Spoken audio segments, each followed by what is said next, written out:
parar de gravar aqui.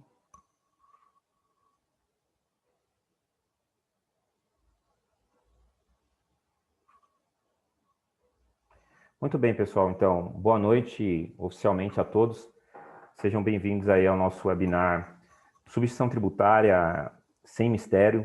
Eu sou o professor Eli, da Academia Fiscal. Para quem não me conhece, eu sou o responsável, diretor técnico da instituição Academia Fiscal, que é um centro de treinamentos e desenvolvimento de capacitação técnica para profissionais da área fiscal, tributária e contábil.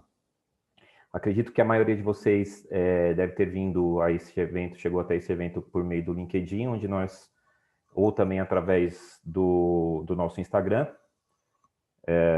@academia.fiscal, onde nós fizemos lá a semana da substituição tributária, onde nós fizemos diversos posts, diversos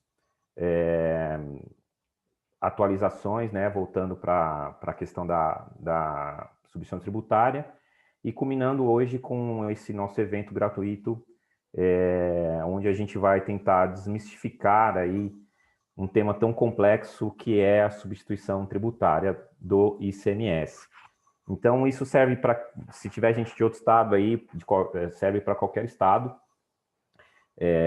porque as regras da substituição tributária, elas são unificadas com base no convênio 142 de 2018 e os respectivos ajustes e protocolos. Então, se você tiver de qualquer estado, o que a gente vai discutir hoje aqui é válido e aplicável a qualquer estado.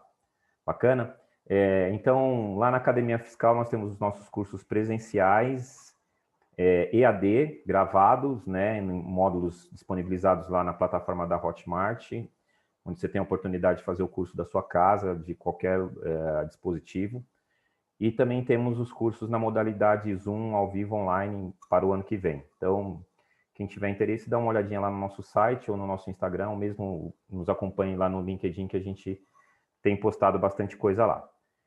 Então, eu diria para vocês que nós temos, basicamente, 4 grandes blocos em que a gente precisa se preocupar com a substituição tributária. Então, nada melhor do que dividir um problema em várias partes para que a gente, de fato, consiga compreender ele de forma melhor, né, mais efetiva.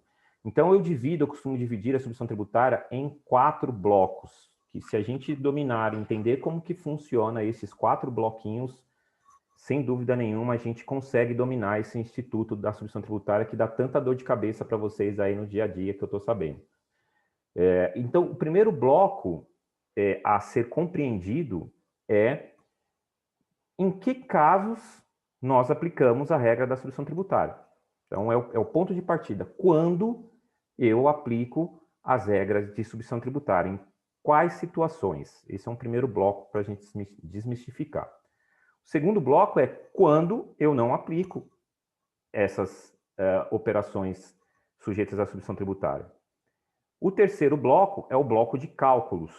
Então, eu preciso entender quando aplica, quando não aplica, para que a gente parta para um terceiro bloco, que é efetivamente proceder com os cálculos. E aí nós temos diversas possibilidades de aplicação e que envolvem cálculos diversificados também. Então, nós vamos ter o cálculo da substituição tributária, que a gente classifica como substituição tributária normal. Vamos ter a substituição tributária por antecipação. Vamos ter com a aplicação do MVA ajustado. E vamos ter o cálculo da substituição tributária do diferencial de alíquota, conhecido como ST default. Então, é um terceiro bloco que a gente precisa quebrar ele e entender como esse mecanismo funciona. E o quarto e último bloco, talvez esse sim bem com uma complexidade maior, seria um bloco em que a gente trata das aplicações dos protocolos, né? Na regra geral, a substituição tributária ela será aplicada nas operações internas. A gente já vai entender por que isso. Mas de acordo com o convênio 142, os estados podem celebrar acordos entre si para que nas operações interestaduais também se estenda a aplicação do Instituto da Substituição Tributária, e aí é um bloco que eu realmente classifico ele com uma complexidade maior, porque você pode ter simultaneamente operações simultâneas em que você compra de fora do estado com ou sem protocolo e você vende ou revende para fora do estado em todo o Brasil com ou sem protocolo, o que causa realmente uma complexidade no controle e principalmente nos efeitos fiscais e tributários que as operações com protocolos elas vão trazer no dia a dia da empresa. Então, eu diria que desses 4 blocos, o bloco que a gente vai ter maior complexidade, e até crescendo em nível de complexidade, é, sem dúvida, o momento e como tratar as operações com e sem protocolo, aquelas operações interestaduais, e, principalmente, quais são os efeitos a partir da aplicação desses protocolos. Então, eu vou ter efeitos como o ST de FAO, eu vou ter efeitos como o ICMS antecipado, eu vou ter efeitos como as hipóteses de ressarcimento, eu vou ter efeitos como as possibilidades de recuperação de crédito não tomado na operação própria no momento da aquisição. Então, aí, realmente é um 4º bloco que a gente entende que ela tem uma complexidade maior. Mas notem vocês que a substituição tributária ela tem um racional, as coisas vão se conectando. Então, eu começo com um bloco que é entendendo o mecanismo da substituição tributária, quando ela é aplicável. Segundo bloquinho, quando essa substituição tributária ela não é aplicável. Um terceiro bloco, um bloco de cálculos, que já traz um pouco mais de complexidade, mas também tem um racional que a gente consegue facilitar a compreensão desses cálculos. E um 4º e último bloco, que é a aplicação dos protocolos. Perfeito? A gente entendendo, mapeamos, agora a gente já entende que por onde eu começo? Eu começo pela estruturação desses 4 blocos, entendendo como cada um deles funciona. Fechei o pacote, full packed, fechei esse pacote, entendi como o pacotão funciona, acabou, pessoal. Vocês têm total condições de atuar com a substituição tributária sem mais aquele resquício de dúvida, de ligar para a consultoria, de ligar para o escritório contábil, de não saber explicar para o cliente, para o pessoal de vendas, pessoal de compras. Notem, então, que a substituição tributária ela não é um problema único exclusivamente da área tributária. Ela é um problema de ordem geral dentro da companhia. Tá? Por quê? Porque vocês são provedores dessas informações no momento de consultoria. E eu só consigo efetivamente dar uma consultoria de qualidade sem riscos dentro da companhia ou para o meu cliente, se eu trabalho num escritório de contabilidade, BPO, outsourcing, com segurança, se a gente dominar esses 4 bloquinhos da estrutura da substituição tributária, ok? O chat está aberto para quem quiser ir perguntando também, está livre. Eu só deixei os microfones mudos, mas se quiser fazer a pergunta, me manda no chat que a gente libera os microfones, porque às vezes tem alguns ruídos e aí acaba atrapalhando um pouquinho, porque chega o áudio para todo mundo. Perfeito? Então, podem interagir à vontade, pessoal. Se tiverem dúvidas nesses próximos 40 minutos que a gente tem aí pela frente, pode interagir no que a gente vai aproveitando para responder. Então, a primeira coisa que a gente precisa entender, e é o que eu sempre tem uma pergunta aqui já, poderia repetir os 4 processos? Sim, os 4 processos, os 4 blocos, para que a gente entenda a substituição tributária do começo ao fim, é uma coisa encadeada, ela está totalmente interligada, mas a gente precisa entender ela em blocos para facilitar a compreensão e o domínio dela. Então, o primeiro bloco que vocês têm que dominar é quando eu aplico a substituição tributária. Em que situações a legislação vai me exigir a substituição tributária. E eu digo isso, pessoal, porque a legislação da substituição tributária ela é muito ruim, muito chata de ler. Não que tenha alguma legislação tributária que seja gostosa de ler, né? Mas a da substituição tributária, se você pegar principalmente as cláusulas dos convênios, você fala, cara, o que esse cara aí quis dizer? Porque mais para frente eu vou dar alguns exemplos. Você vai ler a coisa 30 vezes e vai sair pior do que a primeira leitura. E quando você pensa que entendeu, você cai na bobeira de perguntar para o amiguinho do lado, e o amiguinho do lado vai falar, não entendi nada disso, entendi totalmente o contrário. Então, a substituição tributária tem essa particularidade da legislação ser bastante intrincada com as suas terminologias. Por isso que, didaticamente, eu separo ela nesses 4 blocos. Então, o primeiro bloco, você vai dominar, o primeiro bloco é quando eu aplico a substituição tributária. Independente, e a gente vai mostrar aqui uma forma que é independente de você conseguir traduzir esse emaranhado da legislação. É a lógica por detrás do Instituto da Substituição Tributária. Então, ela tem uma lógica. Eu aprendi como essa lógica funciona, como esse racional funciona, acabou. Eu vou para um segundo bloco, que é quando eu não aplico as hipóteses de substituição tributária. Formei já 50% de todo o racional da substituição tributária. O terceiro bloco é um bloco exclusivamente de cálculos, onde eu vou pegar os conceitos de aplica ou não aplica e imputar dentro dos cálculos que a legislação determina. Que também, se você analisar a escrita, a forma escrita da substituição tributária, para traduzir isso para a forma de cálculo, ela também traz uma complexidade. Mas também tem, por detrás disso, uma lógica, um racional, que a gente vai tentar explicar aqui para facilitar. E o último bloco, que de fato é o bloco mais pesado, mais complexo, é como é que eu trato as operações interestaduais aplicando os protocolos ou não. Os protocolos não são todos os estados, mas a partir do momento que eu tenho essa operação interestadual, eu realizo ela com protocolo ou sem protocolo, eu mudo totalmente os efeitos fiscais dali decorrentes.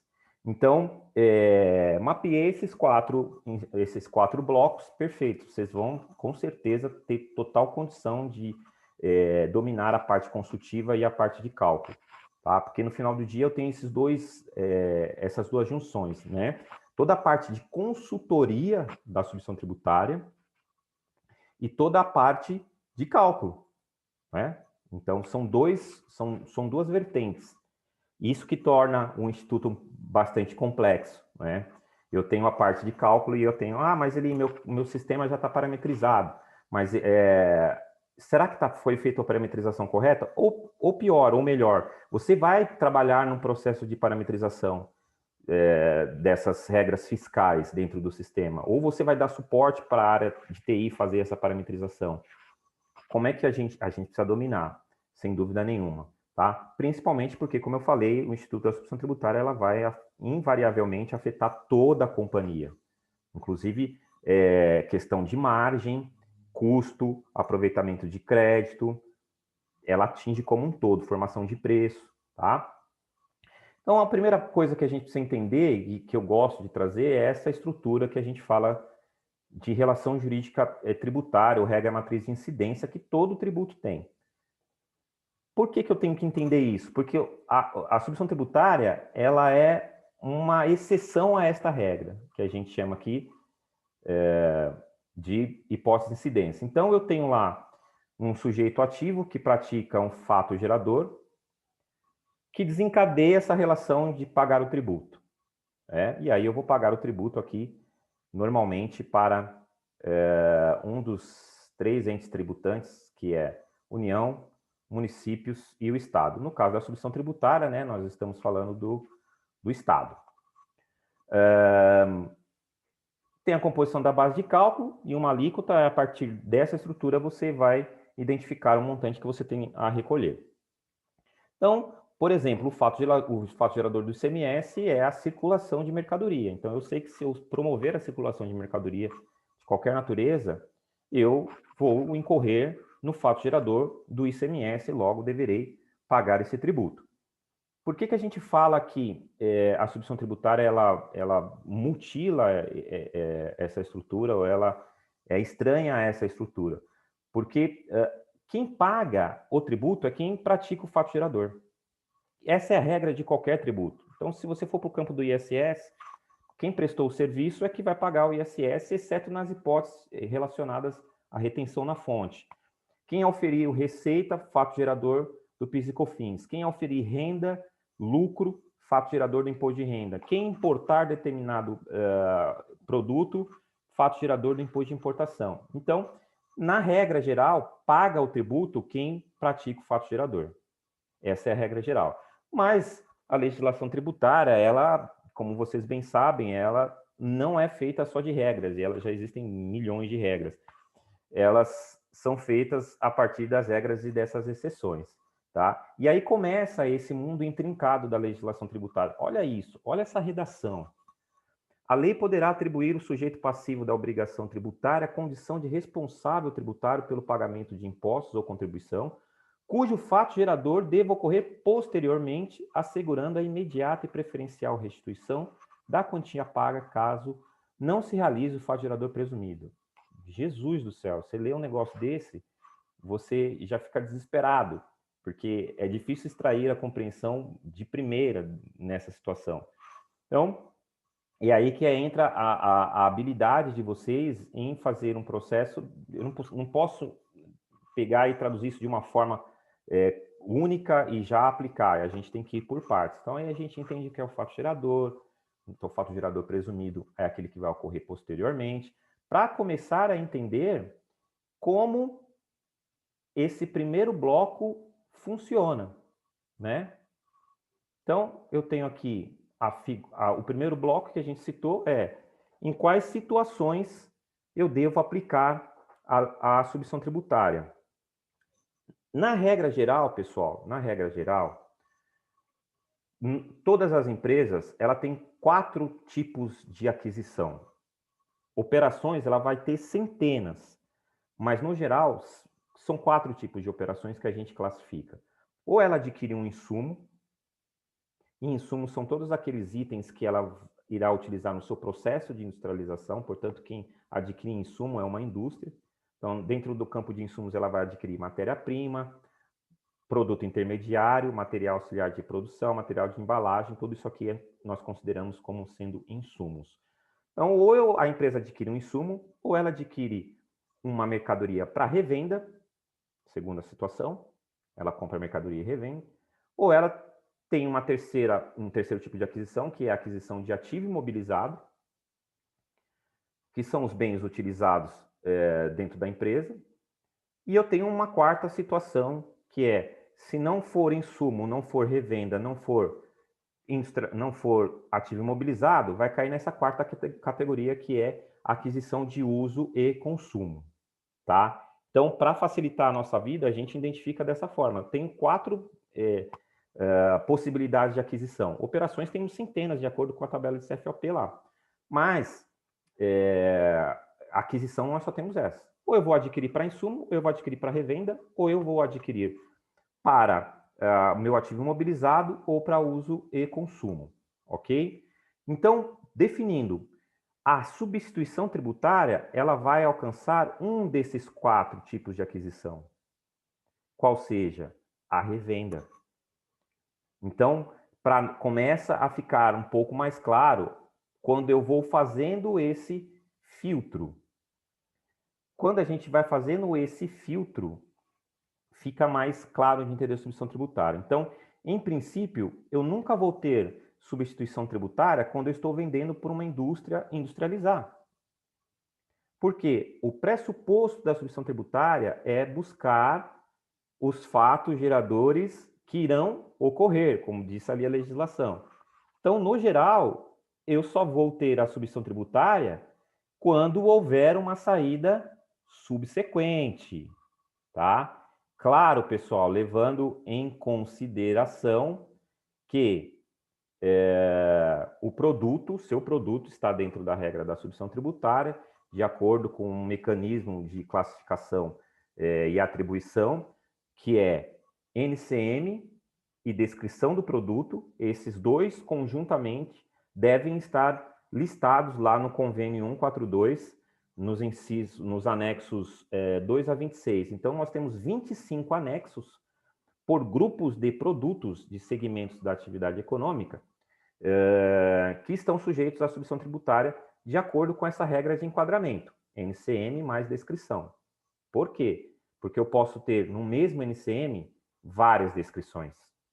Como é que eu defino então, Eli? Eu defino identificando a descrição do meu produto naquele NCM e verificando se ele está lá nos anexos 2 a 26 do convênio 142. Ok, definir. Agora, em qual tipo de operação a substituição tributária irá atuar? Eu sempre falo regra geral, por quê? Porque nós vamos ter uma série de exceções.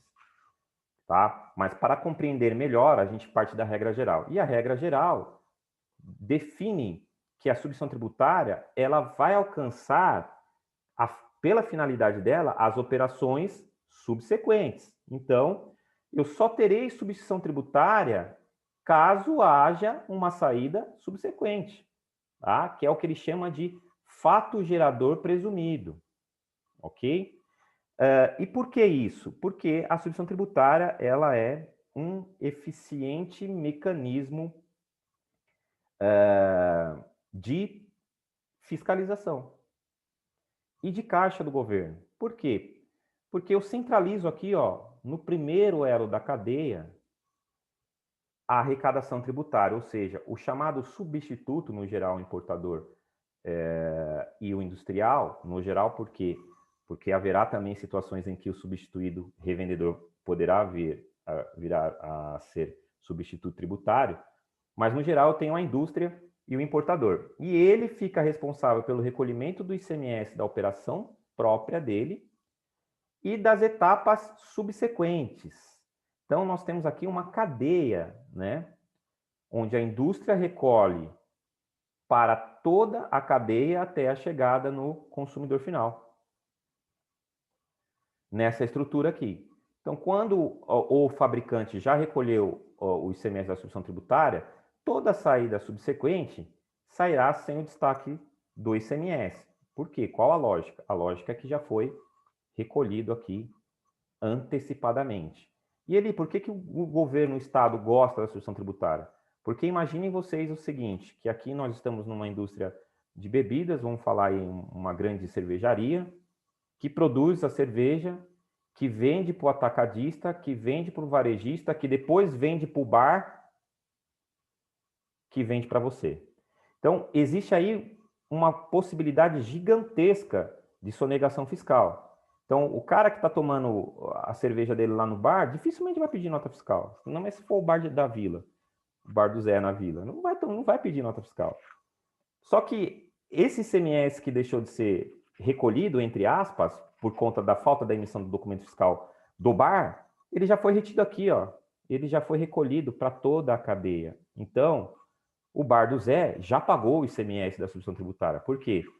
Porque ao calcular a substituição tributária, o industrial, ele obviamente adicionou este valor ao seu preço final de venda. Ele incluiu o valor da substituição tributária no preço final dele. De fato, então, quem acaba suportando o ônus econômico acaba sendo ainda o substituído tributário. Tá? Então, esse seria o primeiro bloco de compreensão, entender em quais situações. E qual situação? Regra geral, quando houver uma saída subsequente pelo adquirente. Por quê? Porque a substituição tributária quer buscar as operações subsequentes. Logo, qual dessas 4 operações tem a possibilidade de ter uma saída subsequente? Ativo imobilizado? Não, ativo imobilizado é uso próprio do cliente, do adquirente. Insumo? Não, o insumo vai ser utilizado no processo de industrialização, então não tem saída subsequente. Uso e consumo próprio, não tem saída subsequente. Só sobra, então, a operação de revenda. Então, a gente sintetiza, claro, pessoal, aqui, de uma forma bem mais sintetizada, mais sintética. No geral, a substituição tributária irá incidir naquelas operações destinadas à posterior revenda, ok?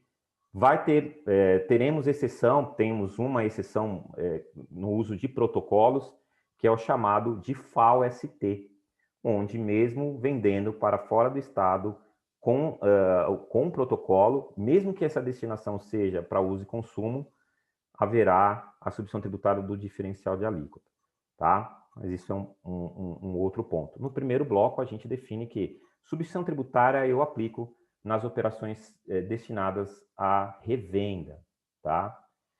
O nosso segundo o nosso segundo bloco geral seria para aquelas operações que eu não aplico a substituição tributária. Tá? Então, nós temos as exceções. Já entendemos para qual finalidade, em suma, né, de forma bem sintética, operações destinadas à revenda.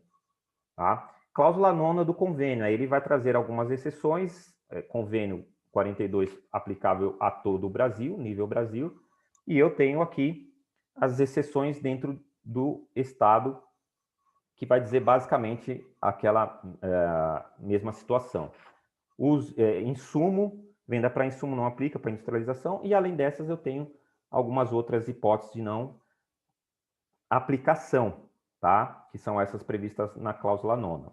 Então, operações interestaduais, vendi para fora do estado, não tem substituição tributária, salvo a aplicação do protocolo.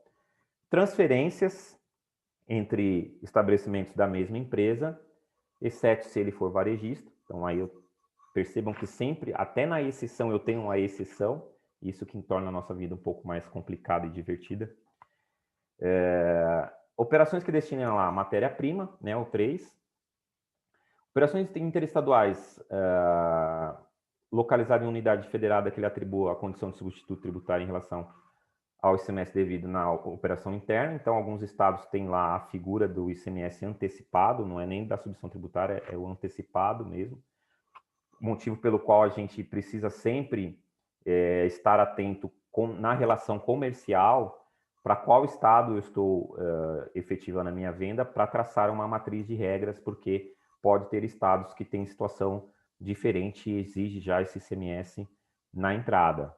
Operações interestaduais com bens e mercadorias produzidos em escala industrial não relevante, que é bem específico e aplicável somente para as empresas do Simples Nacional. E alguns estados têm a figura do regime especial, ou seja, quando o próprio substituído, ele vai buscar um regime especial para se tornar substituto. Olha que coisa de maluco. Ele quer ser o substituto. Então, aí a venda de substituto tributário para quem tem um regime especial, e uma das hipóteses aqui de não aplicação é de substituto para substituto, né? Se aplica nesse caso aqui. Então, o substituído, ou seja, o revendedor no geral, então, substituto, indústria ou importador, industrial ou importador. Substituído, revendedor, no geral. Pode ser que esse substituído, revendedor, tenha um regime especial de substituto tributário. Aí, a indústria não vai vender para ele com um ST, porque ele também agora é um substituto tributário equiparado por força de um regime especial. Ou quando a operação subsequente tiver amparada por isenção ou não incidência, e você já sabe dessa situação. Um exemplo, a empresa que está comprando vai exportar.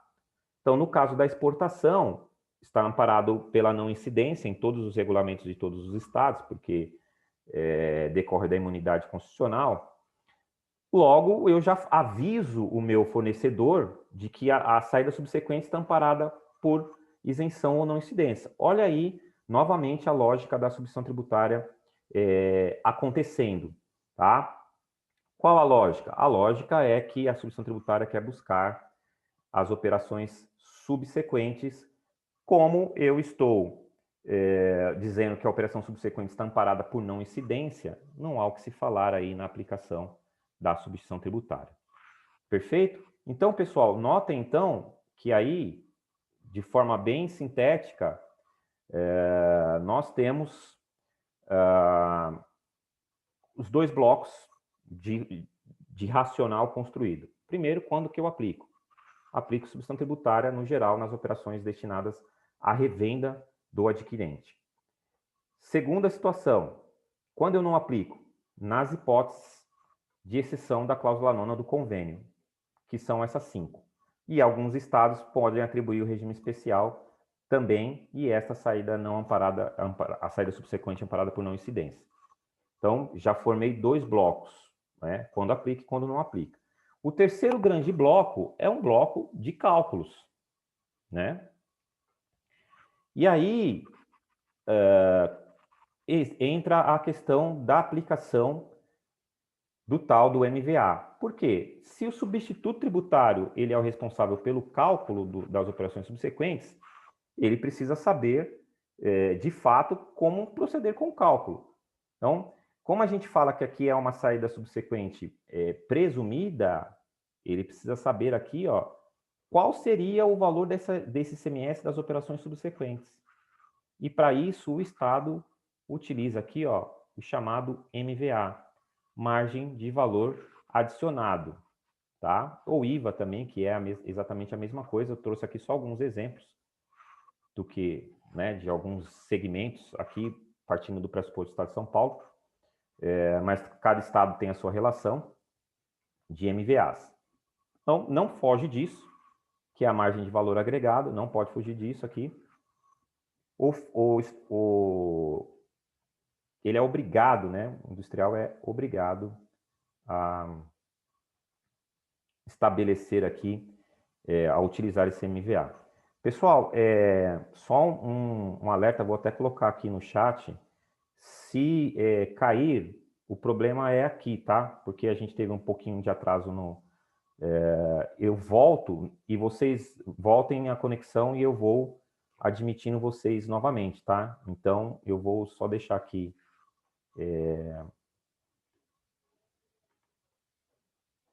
já no chat para vocês essa informação.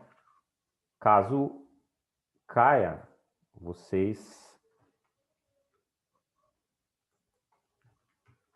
caso caia conexão,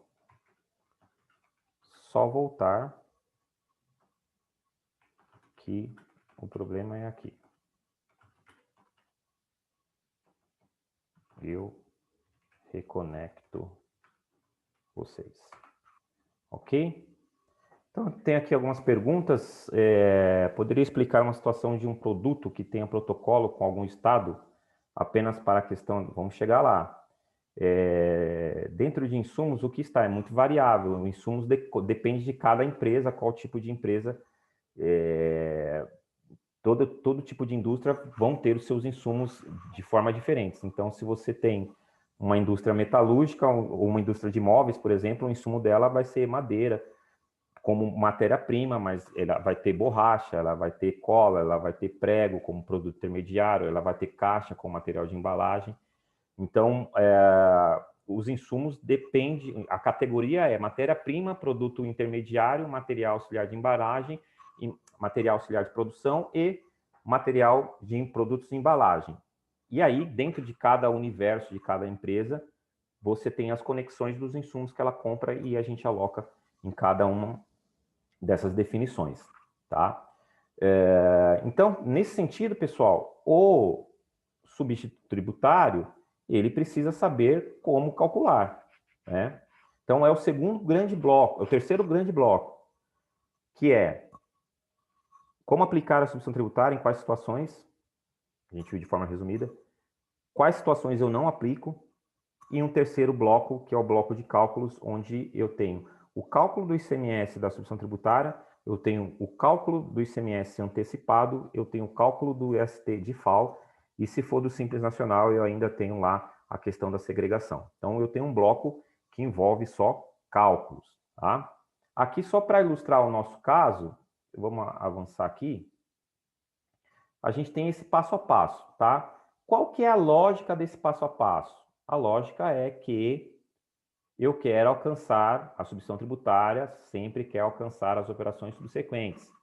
Para que ele calcule o ICMS das operações subsequentes, ele precisa ter aqui um valor presumido de venda. Se o substituído vai vender por esse valor ou não, não importa. Importa lá na frente, em decorrência de um efeito chamado ressarcimento. Tá? Então, o ressarcimento vai ser importante para o substituído se ele vendeu por um valor maior ou menor aqui do que praticado com base no MVA. Tá? Mas para o substituto tributário, ele vai calcular o MVA de acordo com o que está imputado na legislação. Então, ele precisa saber qual seria esse ICMS da operação subsequente. Então, a lógica é, eu quero identificar qual é o valor daquela venda subsequente. Tá? Então, tem um passo a passo. Então, primeiro aqui, ó, a gente chega no valor de venda do substituto tributário, tá? Aplicou 15%, porque ele é indústria, tem IPI, e 18% operação interna, porque parte sempre do pressuposto que a operação de substituição tributária vai afetar as operações subsequentes também de forma interna, né? E eu utilizo, então, sempre a alíquota interna, tá? Só vou utilizar a alíquota interestadual com o MVA ajustado, obviamente, quando a operação for uma operação interestadual com um protocolo. Perfeito? Então, aqui a gente tem ó, o valor de 320,85, que seria o valor de venda do industrial. Agora, ele parte para aplicar o cálculo da substituição tributária. Então, o primeiro passo aqui ó, é calcular o MVA. Tá? Então, eu coloquei um exemplo aqui, né, uma hipótese de um MVA hipotético, 60%. O que eu faço? Eu aplico esse 60% sobre o valor que seria de venda do industrial aqui substituto. Ele mesmo faz isso aqui, ó, olhar o MVA, o MVA 60%, qual o valor que ele identificou aqui? Ó, 192,51. Primeiro passo. Segundo passo, ele soma esses dois valores. Por quê? Porque ele quer saber qual seria o valor de venda da operação subsequente, hipoteticamente, de acordo com o MVA estabelecido pela legislação. Então, essa é a lógica. O comerciante comprou por 320,85 e a lógica da substituição tributária diz, olha, ele tem um MVA, uma margem de valor agregado de 60%. Então, aquele revendedor vai vender por 513,36. Esse é o racional por detrás da lógica da substituição tributária, tá? Como agora eu já sei por quanto essa mercadoria deveria ser vendida, eu já tenho condições de saber qual é o ICMS da operação subsequente. Então, aplico 18% sobre este valor aqui. 92,40, passo 2. O próximo passo é, para encontrar o valor da substituição tributária, é só deduzir o valor do ICMS próprio dessa situação aqui. E aí a gente encontra aqui um valor, né, 92,40 menos 50,22, encontramos aqui 42,18. E qual a lógica disso? Por que o 42,18? Porque se fosse numa situação normal, o contribuinte substituído, o revendedor, o que ele iria fazer? Ele iria comprar essa mercadoria por 320,85, ele iria tomar o crédito de 50,22, iria vender por 513,36, iria debitar o ICMS de 92,40 e no final do dia ele ia recolher esse valor aqui para o fisco. Como eu tenho a substituição tributária, opa, esse valor aqui, quem recolhe é o substituto. E o que o substituto faz? Coloca este valor na nota fiscal dele, obviamente, tá? Então, notem vocês que o que a gente tem apenas é uma transferência de responsabilidade, tá? De um valor que seria recolhido pelo comerciante revendedor, que passa a ser recolhido e apurado pelo industrial substituto tributário, ok? Então, o que ele faz? Ele adiciona aqui ó, o valor do produto, 320,85, mais o IPI, 41,85, mais CMS-ST, 42,18, e cobra 363,03 do substituído, tá? Passo 3. Então, num exemplo mais gráfico, ficaria assim, ó. Preço de venda, primeiro passo, 320,85, aplica o MVA da operação, acha o valor correspondente a esse valor adicionado, um valor agregado, soma, então ele tem aqui o que a gente chama de valor que seria vendida essa mercadoria na operação subsequente, 513,36. Significa que o revendedor, o comerciante, vai vender por esse preço? Não. Ele vai vender pelo preço com a margem dele de mercado.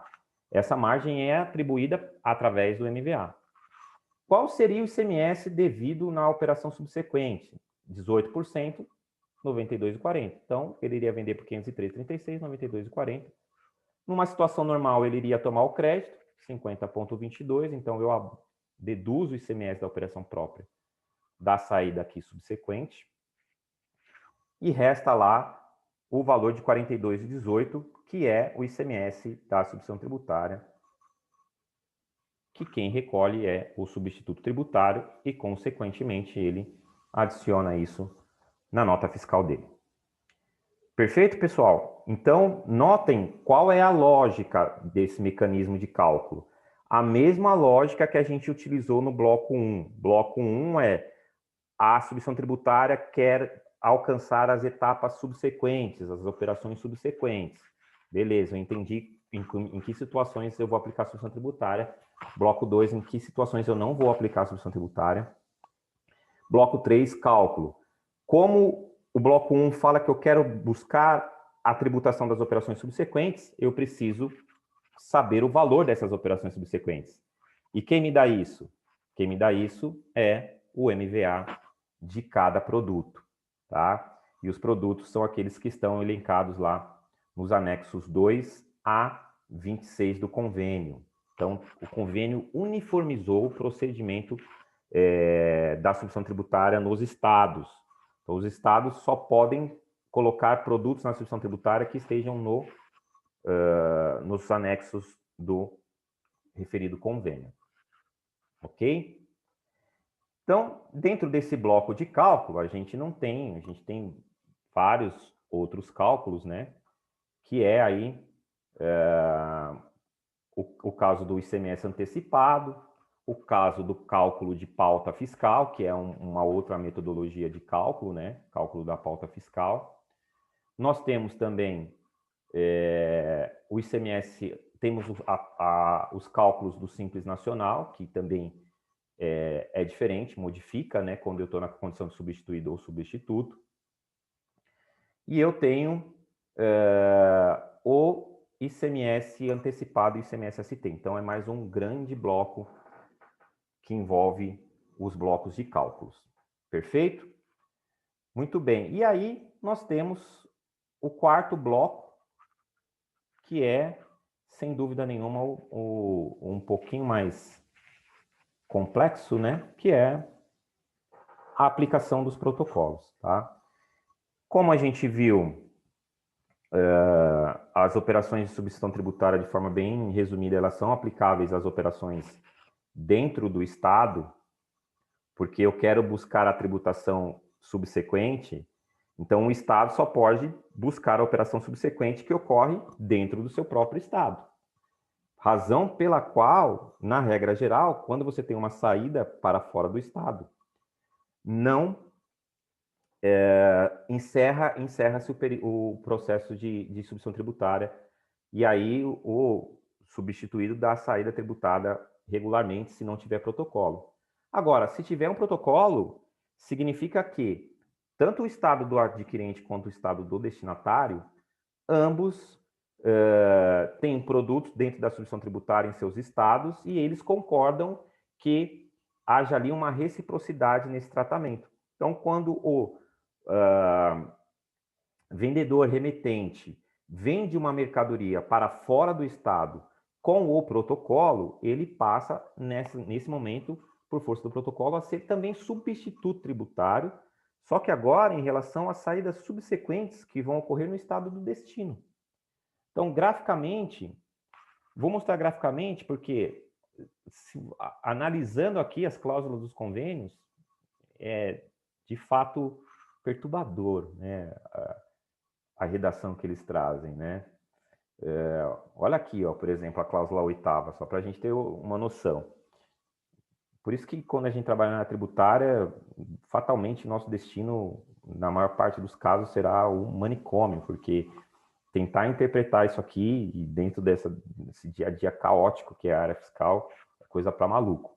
Então, olha aqui o que diz a cláusula 8ª. O contribuinte remetente que promover operações interestaduais com bens e mercadorias especificadas em convênio ou protocolo que disponha sobre o regime de substituição tributária poderá ser o responsável na condição de sujeito passivo por substituição pela retenção e recolhimento do ICMS relativo às operações subsequentes devido à unidade federada de destino, mesmo que o imposto já tenha sido retido anteriormente.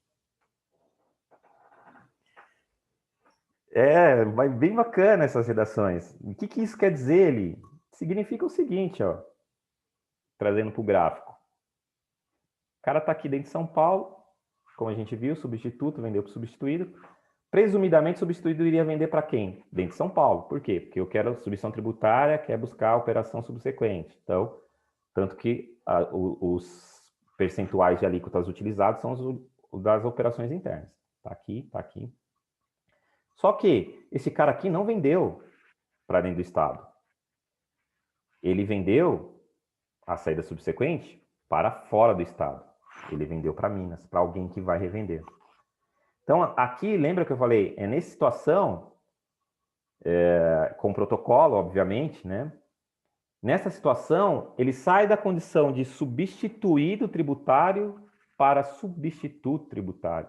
E é isso que aquele dispositivo lá atrás, aquela cláusula do convênio, a cláusula 8ª, fala. Ele é substituto, olha lá o que a cláusula fala, mesmo que ele já tenha recebido a mercadoria, mesmo que o imposto tenha sido retido anteriormente. Então, traduzindo, essa cláusula está aqui, ó, no desenho.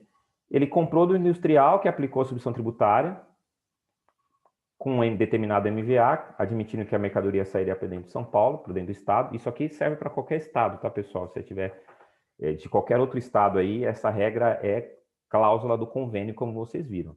Então, é aplicável a qualquer estado. Eu usei só São Paulo aqui para ilustrar. Então, ele já reteve. O que acontece? Ele vai dar uma saída para fora do estado. Por que nasce uma nova substituição tributária aqui? Porque o imposto que foi recolhido em favor de São Paulo. E agora eu estou vendendo para Minas com uma saída subsequente, presumida, em Minas. Logo, o substituído tributário, ele é o responsável pelo recolhimento agora das operações subsequentes que vão ocorrer em Minas Gerais, quando houver protocolo. Então, ele sai da condição de substituído e passa para a condição de substituto tributário. Claro que aí, pessoal, vai desencadear uma série de efeitos fiscais, quer seja ressarcimento, quer seja buscar crédito da operação anterior, porque senão ele vai pagar duas vezes. Não faz sentido. Ele já pagou aqui a título de substituição tributária, né? O fornecedor colocou isso na nota fiscal dele, e agora ele está dando uma saída subsequente para fora do estado. E a legislação manda ele destacar o imposto próprio e substituição tributária de novo. Aí, obviamente, vai nascer alguns efeitos fiscais decorrentes da aplicação dos protocolos, que é as hipóteses de recuperação dos créditos que não foram apropriados, porque numa situação normal de substituição tributária, que a gente fala num circuito perfeito da substituição tributária, esse cara vai vender para cá, vai calcular a substituição tributária, ele vai pagar o fornecedor, está lá dentro já o valor da ST, fornecedor apura e recolhe para o governo, ele não toma o crédito e dá a saída sem destaque. Perfeito, morreu o ciclo da substituição tributária. Só que vocês precisam ter trabalho no dia a dia de vocês. Substituição tributária é geração de empregos, que é bem complexo e precisa ter profissionais aí entendendo dessa situação, tá? Então, o que você vai fazer? Deu uma saída subsequente, ok? Bacana. Vou ter efeitos daqui que serão crédito da operação própria, por exemplo, e buscar o ressarcimento, que é uma das hipóteses de ressarcimento. Nós temos 4 hipóteses de ressarcimento também, tá? E aí, se ele vender para insumo ou uso e consumo, vou ter outro tratamento. E se ele vender para consumidor não contribuinte, eu vou ter outro tratamento. Perfeito? Então, no geral, as operações, eu tenho essa situação das operações com protocolo, e eu vou ter a situação de operações com protocolo. Tá? Então, eu tenho vários desdobramentos, vários cenários e vários tratamentos diferentes. Tá? São 4 situações que nós vamos ter que tomar cuidado. Quando é ICMS antecipado, isso eu estou falando nas operações interestaduais. Quando eu vou ter ICMS antecipado, é uma situação. Quando eu vou ter diferencial de alíquota próprio, outra situação. Quando eu vou ter insumo, outra situação. E quando eu vender para consumidor final não contribuinte, outra situação. São 4 institutos diferentes. Eu tenho 3 tipos de diferencial de alíquota. Eu tenho o diferencial de alíquota normal da operação, que a gente chama de produtos não sujeitos à substituição tributária. Eu tenho o DIFAL da partilha, que é da emenda constitucional 87, nas operações destinadas a não contribuinte. Eu vou ter o ST DIFAL, olha aí, eu tenho 3 tipos de diferencial de alíquota. E eu vou ter o ICMS antecipado. Nunca eu terei a aplicação desses dois, de 2 institutos ou mais concomitantemente. Sempre será um deles. E aí o pulo do gato é saber sempre a destinação. Venda interestadual para ativo imobilizado pode ocorrer DIFAL? Pode ocorrer em 2 situações. Né? Pergunta aqui do Nelson. Se eu estou vendendo o ativo imobilizado, esta saída, em geral, a saída de ativo imobilizado está amparada pela não incidência. Então, eu vou vender sem o destaque do imposto. Tá? Mas se esse item estiver, para você é um ativo, tá?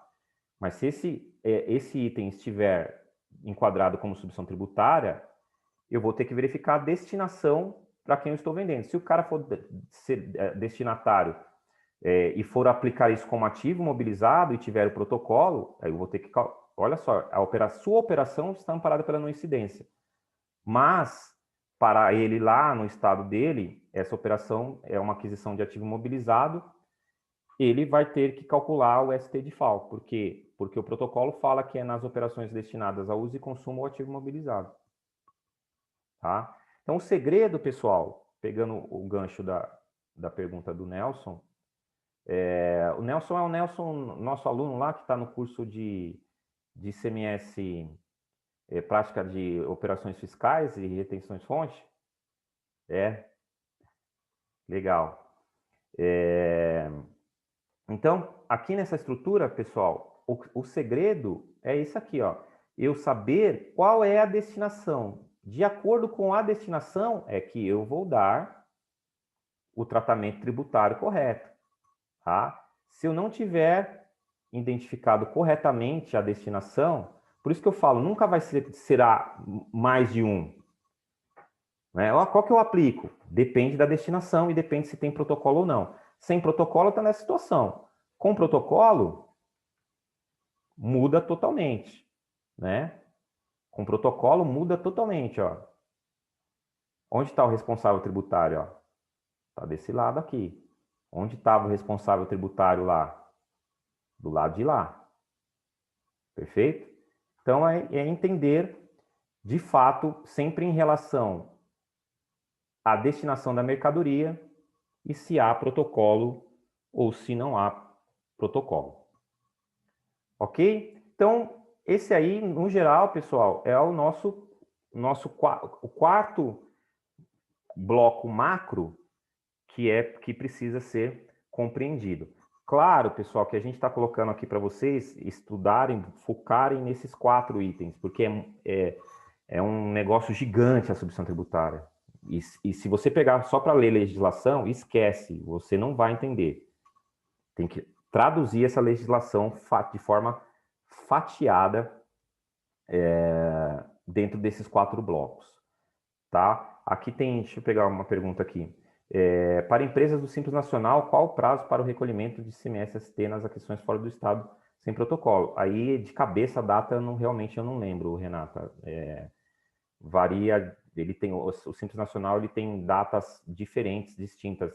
Quando ele compra qualquer produto fora do Estado, ele tem o Simples Nacional próprio, ele vai ter o DIFAL de tudo que ele compra de fora do Estado, é um pouquinho diferente. E ele tem a questão da subvenção tributária também. Não vou saber te responder de cabeça, porque aí é questão de prazo. Tem que olhar realmente no CPR dele para saber o prazo.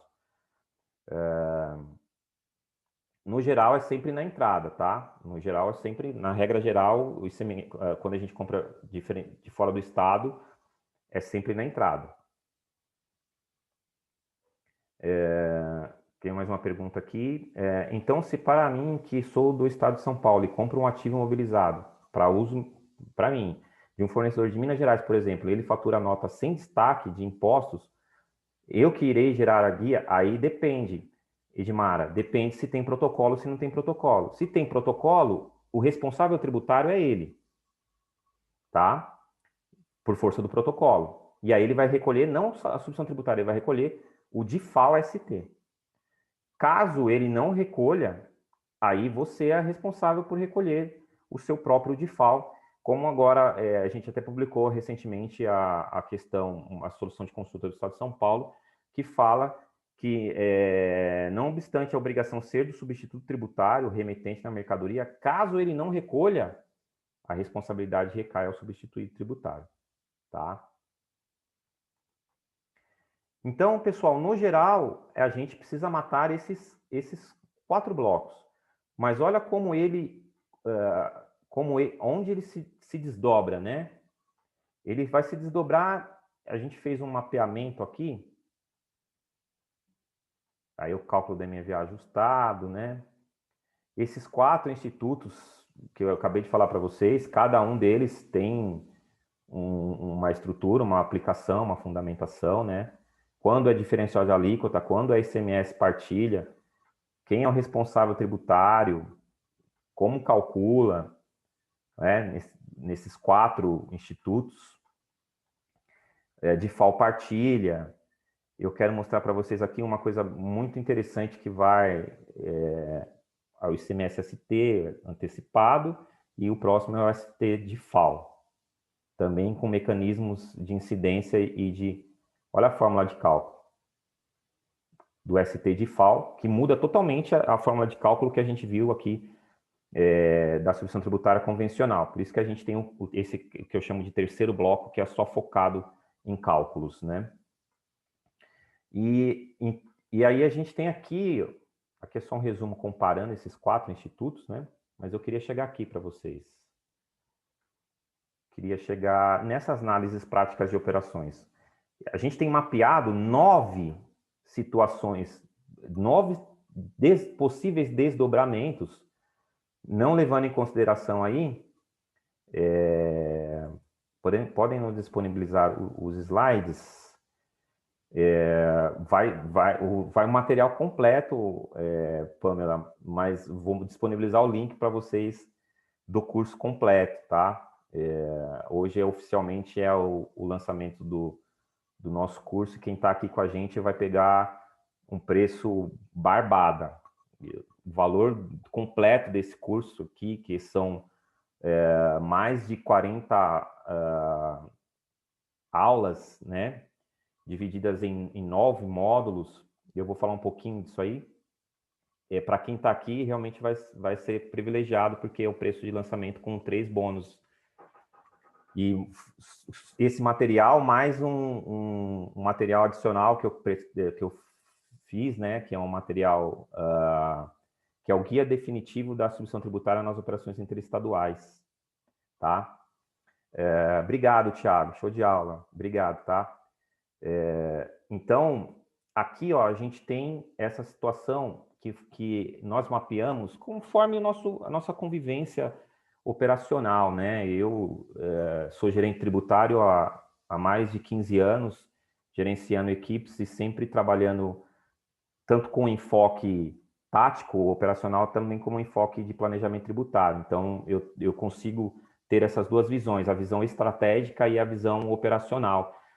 Então, esse curso ele vai te dar as duas visões. Ele vai te dar a visão estratégica, porque tem um módulo que a gente fala só de questão de formação de preço, ressarcimento, impacto de custo da ST, e vai te dar a vivência operacional.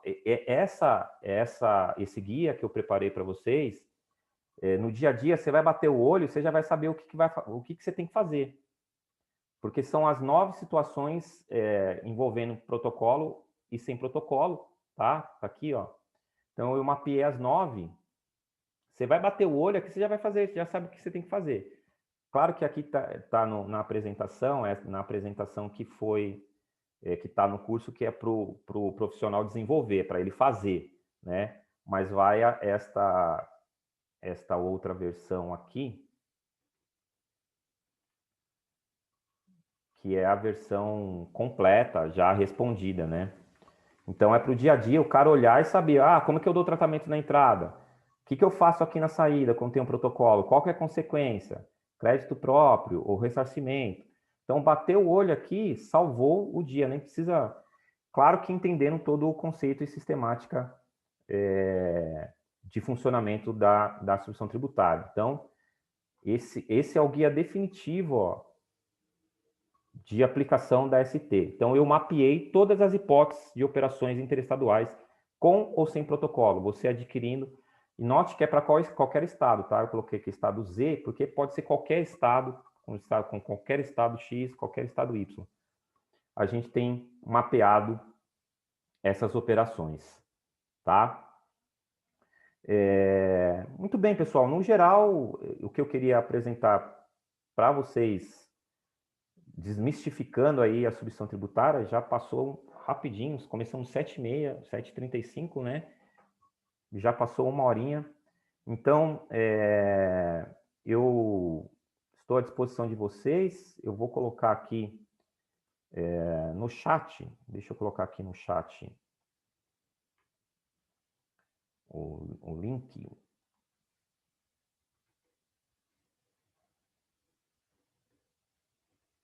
Só um minutinho aí, pessoal. E a ideia é a gente ter aqui, pelo menos uma vez por mês, pessoal, esse webinar, tá? Cada mês aí com um tema tributário diferente.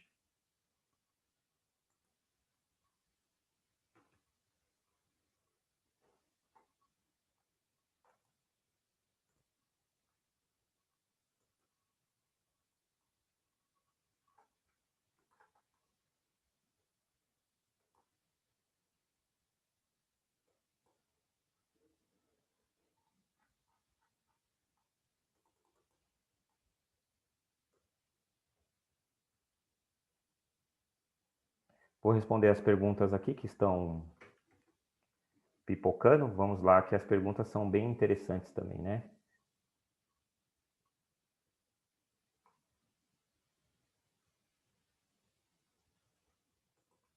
Chat. Cadê o chat? Muito bem, pessoal. Vou abrir aqui para perguntas.